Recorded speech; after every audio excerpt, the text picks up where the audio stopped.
ஓம் சாந்தி. இன்றைய முரளியின் தேதி 30/8/2025. இன்றைய சாக்கார முரளியின் முக்கிய கருத்துக்கள். பாபா சொல்கிறாரு, இனிமையான குழந்தைகளே, ஞானத்தை புத்தியில் தாரணை செய்து தங்களுக்குள் ஒன்று கூடி வகுப்பு நடத்துங்கள். தனக்கும் மற்றவர்களுக்காகவும் நன்மை செய்து உண்மையான வருமானத்தை சம்பாதித்து கொண்டே இருங்கள். அதாவது ஞானத்தை புத்தியில் ஆழமாக பதிய வைத்து பிறகு நம்ம வாழ்க்கையில் அதை ஃபாலோ பண்ணி நீங்கள் ஞானத்தை மற்றவங்களுக்கு சொல்லும்போது மற்றவங்களுடைய மனசில் அது ஈஸியாக பதிஞ்சிரும். அப்போது உங்களுக்கு 2 வருமானம் கிடைச்சிரும். தாரணை செய்கிறதுனால உங்களுக்கு ஒரு வருமானம் கிடைக்குது. தாரணை செஞ்சு மற்றவங்களுக்கு சொல்கிறதுனால மற்றவங்களுக்கு ஈஸியாக புரிஞ்சிருது. அப்போது ஞானத்தை நல்லா தாரணை செஞ்சு மற்றவங்களுக்கு சொல்லுங்கன்னு பாபா சொல்கிறாரு. கேள்வி: குழந்தைகளாகிய உங்களுக்குள் எந்த ஓர் அகங்காரம் ஒருபோதும் இருக்கக்கூடாது. பதில்: இந்த சின்ன சின்ன பெண் குழந்தைகள் நமக்கு என்ன புரிய வைப்பார்கள் என்பது போன்று அநேக குழந்தைகளுக்கு அகங்காரம் வருகிறது. பெரிய சகோதரி சென்று விட்டால் கோபித்து கொண்டு வகுப்பிற்கு வருவதை நிறுத்திவிடுகின்றனர். இது மாயாவின் தடை என்று பாபா சொல்கிறார். குழந்தைகளே, நீங்கள் முரளி வாசிக்கின்ற ஆசிரியரின் பெயர் வடிவத்தை பார்க்காமல் பாபாவின் நினைவில் இருந்து முரளி கேளுங்கள். அகங்காரத்தில் வராதீர்கள். அதாவது சென்ட்ரல் இருக்க பெரிய சகோதரிங்க ஏதாவது சேவை விஷயமாவோ வேறு விஷயமாவோ வெளியில் போயிட்டாங்கன்னா அப்போ புது பிகேஸுங்க வந்து கிளாஸ் எடுக்க வேண்டியதாக இருக்குது. அப்போது இவங்க என்ன நமக்கு சொல்கிறது அப்படின்னு நிறைய குழந்தைங்க கோச்சிட்டு போயிடுறாங்களாம் பாதியிலே. அதனால் பாபா சொல்கிறாரு, நீங்கள் முரளி வாசிக்கிற ஆசிரியரோட பெயர் வடிவத்தை பார்க்காதீங்க. என்னுடைய நினைவிலிருந்து முரளி கேளுங்க. அகங்காரத்தில் ஒருபோதும் வராதீங்க அப்படின்னு பாபா சொல்கிறாரு. ஓம் சாந்தி. தந்தை வந்து குழந்தைகளுக்கு புரிய வைக்கிறார். இப்போது தந்தை என அழைக்கப்படும்போது இவ்வளவு குழந்தைகளுக்கு ஒரே ஒரு சரீர தந்தை இருக்க முடியாது. ஆம், இவர் ஆன்மீக தந்தை. இவருக்கு ஏராளமான குழந்தைகளுக்காக இந்த டேப், அதாவது பதிவு செய்யப்பட்ட முரளி முதலியவை சாதனங்களாக இருக்குது. குழந்தைங்க இதெல்லாம் அறிவாங்க. இப்போது நாம் புருஷோத்தம சங்கம யுகத்தில் உள்ளோம். புருஷோத்தம் ஆவதற்காக இந்த சங்கம யுகத்தில் நாம் இப்போ இருக்கிறோம். இதுவும் குஷியின் விஷயம்தான். பாபா தான் புருஷோத்தம் செய்விக்கிறாரு. இந்த லக்ஷ்மி நாராயணன் உண்மையில் புருஷோத்தமர்கள் அல்லவா? இந்த சிருஷ்டியில் தான் உத்தம ஆத்மாக்கள், மத்தியமம், பிறகு கனிஷ்ட ஆத்மாக்கள் உள்ளனர். அதாவது ஆரம்பத்தில் உள்ளவர்கள் உத்தமம், இடையில் உள்ளவர்கள் மத்தியமம், கடைசியில் உள்ளவர்கள் கனிஷ்டம்.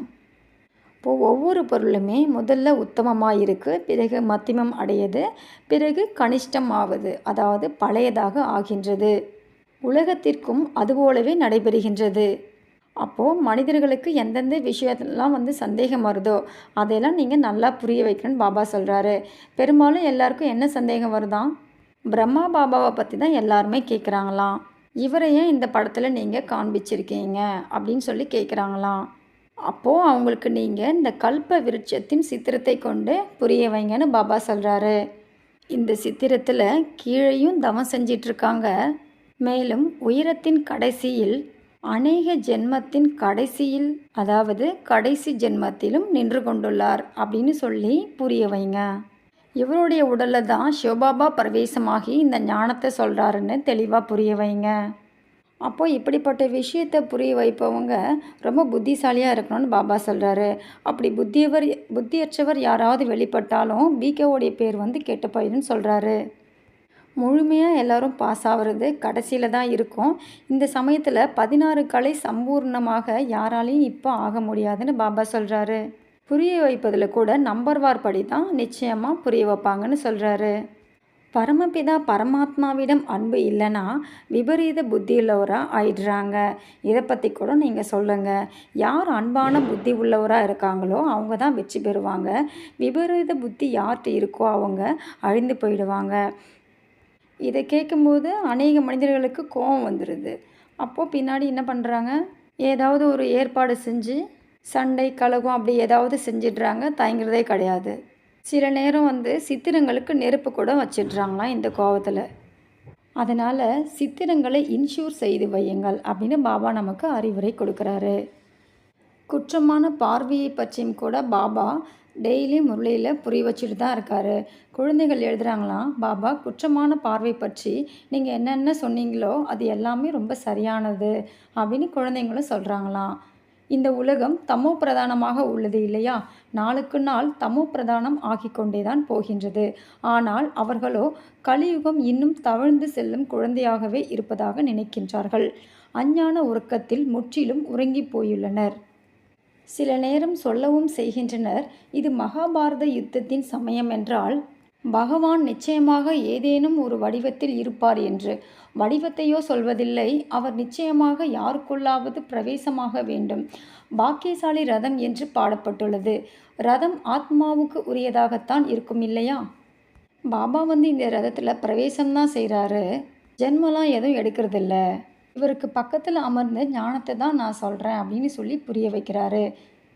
திரிமூர்த்தியின் சித்திரமும் உள்ளது. திரிமூர்த்தி என்று பிரம்மா விஷ்ணு சங்கரை சொல்வார்கள்.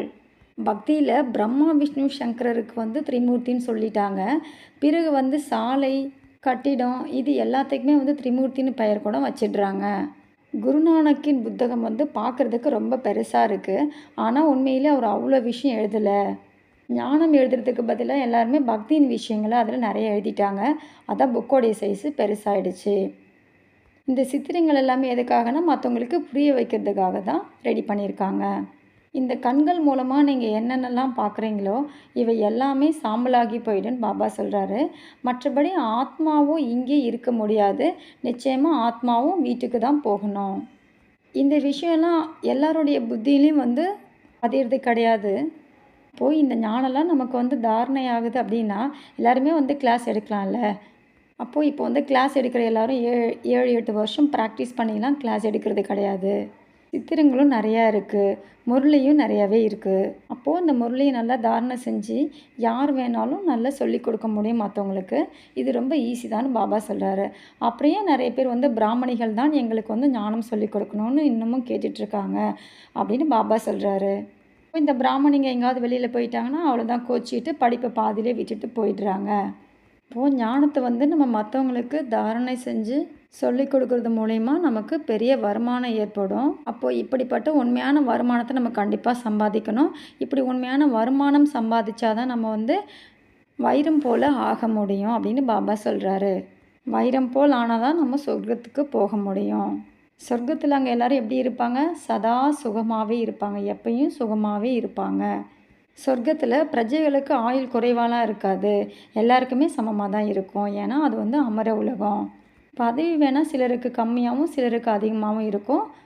ஆயுள் அங்கே யாருக்கும் குறைவாக இருக்காது அப்படின்னு பாபா சொல்கிறாரு. பாபா நமக்கு டெய்லியும் முரளியில் புதிய புதிய ஞான கருத்துக்கள் கூறிக்கிட்டே தான் இருக்கார். ஏன்னா ஒரு ஞானக்கடல் இல்லையா? அதனால் நமக்கு புது புது விஷயங்களை புதுசாக டெய்லியும் கொடுத்துட்டே இருக்கார். குழந்தைகளுக்கு பாபா உற்சாகம் கொடுத்துட்டே இருக்கார். முரளியை படிக்க தெரியலனா கூட மற்றவங்கள்ட்ட கேட்டு படித்து தெரிஞ்சுக்கோங்கன்னு சொல்கிறாரு. இப்போது தன்னுடைய முன்னேற்றத்திற்காக முயற்சி செய்யுங்க, தனக்காகவும் மற்றவங்களுக்காகவும் நன்மை செய்யணும் அப்படின்னு சொல்கிறாரு. இப்போது முரளி கேட்கும்போது புத்தி எங்கே இருக்குன்னா சிவபாபாவுடைய பக்கம்தான் இருக்கணும். முரளியை சொல்கிறவங்களுடைய பெயர் ரூபத்தில் வராதிங்க. சிவபாபா தான் முரளியை சொல்கிறாருன்னு புரிஞ்சுக்கோங்க. சிவபாபா தான் பரந்தாமத்திலேருந்து நமக்கு முரளி சொல்லிகிட்ருக்காரு. பிரம்மா பரந்தாமத்திலேருந்து வரல. சிவபாபா பிரம்மாவோடைய உடலில் தான் நமக்கு முரளி சொல்கிறாருன்னு புரிஞ்சுக்கோங்க. இங்கே உட்காந்து முரளி கேட்டாலும் அனைவருடைய புத்தி இங்கும் அங்கும் வெளியில் போயிடுதுன்னு பாபா சொல்கிறாரு. அதனால் நினைவு யாத்திரை ரொம்ப முக்கியம்னு சொல்கிறாரு. இப்போது நினைவு யாத்திரை இல்லை, அதில் நமக்கு எக்ஸ்பீரியன்ஸ் இல்லைன்னா என்ன ஆகும்? முரளி கேட்டுட்டு இருக்கும்போதே நமக்கு வீடு வாசல் ஞாபகம் வந்துடும், நம்முடைய ஊர் ஞாபகம் வந்துடும், சில பேருக்கு தொழில் ஞாபகம் வந்துடும். அதனால் முரளி கேட்கும்போது நம்முடைய புத்தி யோகத்தை தந்தையோடு நம்ம இணைச்சிக்கணும். பாபாவுடைய நினைவிலிருந்து நம்ம முரளியை கேட்கும்போது ஞானத்தை சொல்கிறவங்களுடைய பெயர் வடிவம் கூட நமக்கு நினைவு இருக்காதான். நம்ம பாபாவோடைய நினைவிலிருந்தே முரளி கேட்குறதுனால இது கூட நினைவில் இருப்பதற்கான யுக்தின்னு சொல்கிறாரு பாபா. அதுக்காக நம்ம எவ்வளோ நேரம் முரளி கேட்டோமோ அவ்வளோ நேரமும் நம்ம நினைவிலே இருந்தோம் அப்படின்னு அர்த்தம் கிடையாது. பாபா சொல்கிறார், அநேகரின் புத்தி எங்கெங்கோ சென்று விடுகின்றது. விவசாயம், தொழில் முதலியன நினைவு வந்து கொண்டே இருக்கும். புத்தி யோகம் எங்காவது வெளியில் அலைவது கூடாது. சிவபாபாவை நினைவு செய்வதில் எந்த ஒரு கஷ்டமும் கிடையாது. ஆனால் மாயா நினைவு செய்ய விடுவதில்லை. முழு நேரமும் சிவபாபாவின் நினைவு இருக்க முடியாது. வேறு வேறு சிந்தனைகள் வந்து விடுகின்றன. இது நம்பர்வார் புருஷார்த்தத்தின் அனுசாரம் ஆகிறது. யார் மாலையில் வர மிக அருகில் இருப்பார்களோ அவர்களின் புத்தியில் ஞானம் நன்கு பதியும். எல்லோருமே 8 மணி மாலையில் வந்துட முடியாதுன்னு பாபா சொல்கிறாரு. ஞானம், யோகம், தெய்வீக குணங்கள் இவை எல்லாமே உங்களுக்குள்ளே உள்ளதான்னு செக் பண்ணி பாருங்கள். நம்மிடம் அவகுணம் ஏதாவது இருக்கான்னு செக் பண்ணி பாருங்கள். மாயாவின் வசமாகி ஏதாவது விகிர்மம் செஞ்சிட்டிங்களான்னு செக் பண்ணி பாருங்கள். ஒரு சிலர் அளவுக்கு அதிகமாக உண்பதில் மிகவும் பேராசைக்காரர்களாக ஆகிவிடுகிறார்கள். பேராசையின் தவறும் நடக்கின்றது. ஆக மாயாவின் பிரவேசம் அப்படி நடந்து விடுகின்றது. சிலர் நிறைய சாப்பிடணும், வயிறு நிரப்பிக்கணும் அப்படின்ற ஆசை இருக்குதான் சில பேர்கிட்ட. சில பேர்கிட்ட உண்பதற்கான அதிக பற்றுதலும் இருக்குதுன்னு சொல்கிறாரு. உணவும் கூட விதிமுறைப்படி தான் இருக்கணும்னு பாபா சொல்கிறாரு. பாபா சொல்கிறாரு, தன்னை ஆத்மா என உணருங்கள் மற்றும் தந்தையை நினைவு செய்யுங்கள். சுயதரிசன சக்கரத்தை சுற்றி கொண்டே இருங்கள். பிராமண குழந்தைகளாகிய நீங்கள்தான் சுயதரிசன சக்கரதாரி அப்படின்னு பாபா சொல்கிறாரு. இந்த விஷயத்த புதுசாக யாராவது நடுவில் வந்தாங்கன்னா கண்டிப்பாக புரிஞ்சுக்க மாட்டாங்க. பாபா இன்றைக்கி நம்மளை என்ன சொல்கிறாரு, நம்ம தான் சர்வோத்தம பிரம்மா முகவம்சாவளி பிராமணகுல பூஷணர்கள் மற்றும் சுயதரிசன சக்கரதாரிகள். இது ரெண்டுமே நம்மளை தான் பாபா சொல்கிறாரு. இல்லை புதுசாக யாராவது ஞானம் கேட்க வந்தாங்கன்னா சுயதரிசன சக்கரன்றது விஷ்ணு கூறியது தான், இவங்க ஏன் அப்படி சொல்கிறாங்க அப்படின்னு ஏற்றுக்க மாட்டாங்களாம். அதனால் புதுசாக யாராவது வந்தாங்கன்னா அவங்கள சபையில் அனுமதிக்கிறது இல்லை, அவங்களால புரிஞ்சு கொள்ளவும் முடியாது. ஒரு சிலர் இதில் கோச்சிக்கிறாங்க, நமக்கு என்ன புத்தியாக இல்லை, இவங்க என்ன இப்படி சொல்கிறாங்க, நம்ம சொல்கிறத இவங்க ஏற்றுக்க மாட்டேங்கிறாங்க அப்படின்ட்டு மற்ற சத் சங்கங்களில் போயிட்டு இவங்கெல்லாம் சேர்ந்துடுறாங்களாம். மற்ற சத் சங்கங்களில் சாஸ்திரத்தை பற்றின விஷயம் தானே சொல்கிறாங்க. அப்போது அதை அவங்களால ஏற்றுக்க முடியுது. அப்போ அந்த சாஸ்திரத்தில் சொல்லியிருக்கிற விஷயத்தை அவங்களுடைய டவுட்டை ஒவ்வொருத்தரும் கேட்குறது அவங்களுடைய உரிமை. அப்போ நம்ம அதில் பதில் சொல்கிறதுல ரொம்ப எச்சரிக்கையாக இருக்கணும்னு பாபா சொல்கிறாரு. இப்போது நம்ம சொல்கிற இந்த ஈஸ்வர ஞானம் அவங்களுடைய புத்தியில் பதியில் புரியலைன்னா கோச்சிக்கிறாங்களாம். அப்போது நீங்கள் சித்திரத்தை ரொம்ப பத்திரமா வச்சுக்கோங்க. ஏன்னா இந்த அசுர உலகத்தில் தான் உடைய தெய்வீக ராஜதானியை நாம் ஸ்தாபனை செய்யணும். அதனால் சித்திரம் அவசியம் வேணும், பத்திரமா வச்சுக்கணும். எப்படி கிறிஸ்து அவருடைய தர்மத்தை ஸ்தாபனை செஞ்சாரோ அது மாதிரி இப்போது நம்முடைய தந்தை தெய்வீக ராஜதானியை ஸ்தாபனை செய்கிறாரு. நீங்கள் காம காட்டாரியின் இம்சை அல்லது ஸ்தூல இம்சையை செய்ய முடியாதுன்னு பாடலும் இருக்கான், அதை பாடவும் செய்கிறாங்களாம். அசுத்த துணியை அதாவது ஆத்மாவை தேய்த்து சுத்தப்படுத்தினார் அப்படின்னு சொல்கிறாங்களாம். மனிதர்கள் பயங்கரமான இருளில் இப்போ இருக்காங்க. பாபா தான் என்ன பண்ணுறாரு, பாபா தான் பிரகாசமாக ஆக்குறாரு. நிறைய பேர் ஆரம்பத்தில் இன்ட்ரெஸ்ட்டாக கிளாஸுக்கு ஆஹா பாபா ஒரு பாபா தான், பாபா பாபான்னு சொல்லி நல்லா கேட்குறாங்க. அதுக்கப்புறம் முகத்தை திருப்பிக்கிட்டு போயிடுறாங்களாம், படிப்பை பாதியிலே விட்டுடுறாங்களாம். அப்போது பகவான் இப்போ என்ன பண்ணுறாரு, உலகத்தின் எஜமானராக ஆவதற்கான கல்வியை கற்றுக் கொடுத்துட்ருக்காரு. அப்போது அப்படிப்பட்ட படிப்பை போய் யாராவது விடுவாங்களா? அப்படி யார் படிப்பை விடுறாங்களோ அவர்களை மகா மூர்க்கர்கள் அப்படின்னு அழைக்கப்படுறதா பாபா சொல்கிறாரு. அப்போது நம்மளுக்கு எவ்வளோ ஒரு பெரிய கஜானா கிடைக்குது. அப்போ அப்படிப்பட்ட தந்தையை நம்ம ஒருபோதும் விட்டுட்டு போயிடக்கூடாது. பாடல் கூட இதுக்கு உள்ளதான். நீங்கள் அன்பு செலுத்தினாலும் சரி, எட்டி உதைத்தாலும் சரி, நாங்கள் உங்கள் வாசலை ஒருபோதும் விடமாட்டோம். பாபா வந்திருப்பதே எல்லையற்ற ராஜ்யத்தை தருவதற்காக, விட்டு விடுவதற்கான விஷயமே கிடையாது. அதனால் நாம் நல்ல லட்சணங்களை தாரணை செய்யணும். சில பெண்கள் ரிப்போர்ட் அனுப்புகிறாங்களாம், என்னுடைய கணவர் எனக்கு அதிக தொந்தரவு செய்கிறாரு அப்படின்னு சொல்லி ரிப்போர்ட் அனுப்புகிறாங்களாம். அதுக்கு பாபா சொல்கிறாரு, இப்போது மனிதர்கள் ரொம்ப ரொம்ப கெட்டவங்களாக இருக்காங்க, அதனால் நீங்கள் ரொம்ப எச்சரிக்கையோடு இருக்கணும் அப்படின்னு சொல்கிறாரு பாபா. சகோதரர் சகோதரிகளை பாதுகாப்பாக வைத்திருக்கணும்னு சொல்கிறாரு. அப்போது நமக்கு எப்படிப்பட்ட ஒரு நிலை வந்தாலும் நம்ம என்ன பண்ணக்கூடாது, ஆஸ்தியை அடைவதை கைவிற்றக்கூடாது. அவசியம் நம்ம ஆஸ்தியை அடையணும். இப்படி பாபா விட்டுட்டா என்னாகும், ஆஸ்தி முடிஞ்சு போயிடும். அடுத்தது நமக்கு நிச்சய புத்தி ரொம்ப முக்கியம். நிச்சய புத்தி இல்லைனாலும் என்ன பண்ணுவோம், தோற்று போயிடுவோம். நிச்சய புத்தி இருந்தால் தான் நம்மளால் ஜெயிக்க முடியும். நிச்சய புத்தி இல்லைன்னா எல்லாத்தையும் பாதியிலே கைவிட்டுருவோம். நிச்சய புத்தி இல்லாமல் ஒரு வேளை நமக்கு சந்தேகம் வந்துச்சுன்னா என்னாகும், நமக்கு எதுவுமே கிடைக்காது. பிறகு பதவி கூட குறைஞ்சி போயிடும். இனிமையிலும் இனிமையான தேடி கண்டெடுக்கப்பட்ட செல்ல குழந்தைகளுக்கு தாயும் தந்தையுமாகிய பாப்தாதாவின் அன்பு நினைவு மற்றும் காலை வணக்கம். ஆன்மீக குழந்தைகளுக்கு ஆன்மீக தந்தையின் நமஸ்தே. ஆன்மீக தந்தைக்கு ஆன்மீக குழந்தையின் அன்பு நினைவுகள் மற்றும் காலை வணக்கம். இன்றைய தாரணைக்கான முக்கிய சாரம். ஃபர்ஸ்ட் பாயிண்ட்டு, முரளி கேட்கும்போது புத்தியின் தொடர்பு வெளியில் அலையாமல் இருக்கிறதா என்பதில் கவனம் வைக்க வேண்டும். நாம் சிவபாபாவின் மகா வாக்கியங்களை கேட்டுக்கொண்டிருக்கிறோம் என்பது சதா நினைவில் இருக்க வேண்டும். இதுவும் கூட நினைவு யாத்திரை ஆகும். பாபா தான் முரளியை சொல்கிறாரு அப்படின்றது நமக்கு சதா நினைவில் இருந்தால் நம்முடைய புத்தி யோகம் வெளியில் போகாது.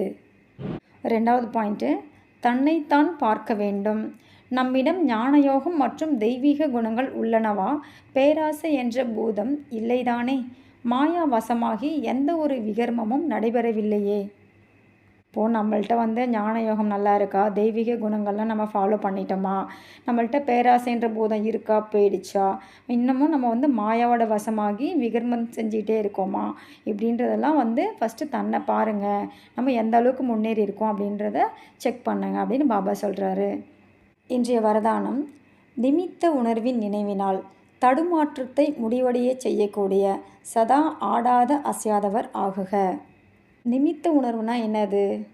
நான் எதையும் செய்யலை, நான் ஒரு கருவி தான், பாபா தான் எல்லாமே செய்கிறாரு, என் மூலமாக பாபா தான் பேசுகிறாரு, என் மூலமாக பாபா தான் எல்லாமே செய்கிறாரு, நான் ஒரு கருவி மட்டும்தான், இப்படின்ற ஒரு உணர்வுலேயே நம்ம கண்டிப்பாக இருந்தோன்னா சதா ஆடாத அசையாதவராக நம்ம ஆயிடுவோம். விளக்கம்: நிமித்த உணர்வினால் அநேக விதமான நான் எனது என்பது சகஜமாகவே அழிந்துவிடுகிறது. இந்த நினைவானது அநேக விதமான தடுமாற்றங்களில் இருந்து விடுவித்து ஆடாத அசையாத ஸ்திதியின் அனுபவத்தை செய்விக்கின்றது. சேவையில் கூட உழைக்க வேண்டியது இருக்காது. ஏனெனில் நிமித்தமாக ஆகுபவர்களின் புத்தியில் நான் என்ன செய்வேனோ, என்னை பார்த்து அனைவரும் செய்வார்கள் என்ற இந்த நினைவு சதா இருக்கும். சேவைக்கு நிமித்தம் ஆகுவது என்றால் மேடைக்கு வருவது என்று அர்த்தம். மேடையின் பக்கம் அனைவருடைய பார்வை தானாகவே செல்கிறது. எனவே இந்த நினைவு கூட பாதுகாப்பு சாதனம் ஆகிவிடுகிறது. அப்போது நம்ம நிமித்த உணர்வில் எதை செஞ்சாலும் நம்ம தடுமாற்றத்திலிருந்து தடைகளிலிருந்து கூட நம்ம விலகிடலாம். அப்போது இந்த உணர்வு நமக்கு ஒரு பாதுகாப்பு சாதனமாக இருக்குதுன்னு பாபா சொல்கிறாரு. இன்றைய ஸ்லோகன்: அனைத்து விஷயங்களில் இருந்து விடுபட்டவர்கள் ஆனீர்கள் என்றால் பரமாத்ம தந்தையினுடைய உதவியின் அனுபவம் ஏற்படும். அப்போது நம்ம எல்லா விஷயத்துலேருந்து விடுபட்டவராக ஆயிட்டோம் அப்படின்னா தந்தையோட உதவியின் அனுபவம் நமக்கு ஈஸியாக ஏற்படும் சொல்கிறாரு. இன்றைய அவ்யக்த இஷாரா: சகஜ யோகி ஆக வேண்டும் என்றால் பரமாத்ம அன்பின் அனுபவி ஆகுங்கள். நிகழ்கால சமயம் அலைந்து கொண்டிருக்கும் ஆத்மாக்களுக்கு ஒன்று சாந்தி தேவைப்படுகிறது, இரண்டாவது ஆன்மீக அன்பு தேவைப்படுகிறது. அன்பு மற்றும் சாந்தி தான் அனைத்து இடங்களிலும் பற்றாக்குறையாக உள்ளது. ஆகையினால் என்ன நிகழ்ச்சி செய்தாலும் அதில் முதலில் தந்தையுடனான சம்பந்தத்தினுடைய அன்பின் மகிமையை பாடுங்கள் மற்றும் பிறகு அந்த அன்பினால் ஆத்மாக்களுடைய சம்பந்தத்தை இணைத்த பிறகு சாந்தியினுடைய அனுபவத்தை செய்துவிடுங்கள். அன்பு சொரூபம் மற்றும் சாந்தி சொரூபம் ஆகிய இரண்டின் சமநிலை இருக்க வேண்டும். அப்போது இந்த நிகழ்காலத்தில் ஆத்மாக்கள் எல்லாமே ரொம்ப துக்கத்தில் இருக்காங்க. இப்போ எல்லாருக்குமே அன்பும் சாந்தியும் தேவைப்படுது. அன்புனா ஆன்மீக அன்பும் தேவைப்படுது, சாந்தியும் தேவைப்படுது. இந்த முழு உலகத்துலேயும் அன்பு மற்றும் சாந்தி தான் என்னது எல்லாத்துக்குமே பற்றாக்குறையாக இருக்குது. அதனால் நீங்கள் ஏதாவது ஒரு நிகழ்ச்சி செஞ்சாலும் ஃபஸ்ட்டு என்ன பண்ணுங்க, தந்தையோட அன்பின் மகிமையை ஃபஸ்ட்டு நீங்கள் பாடுங்க.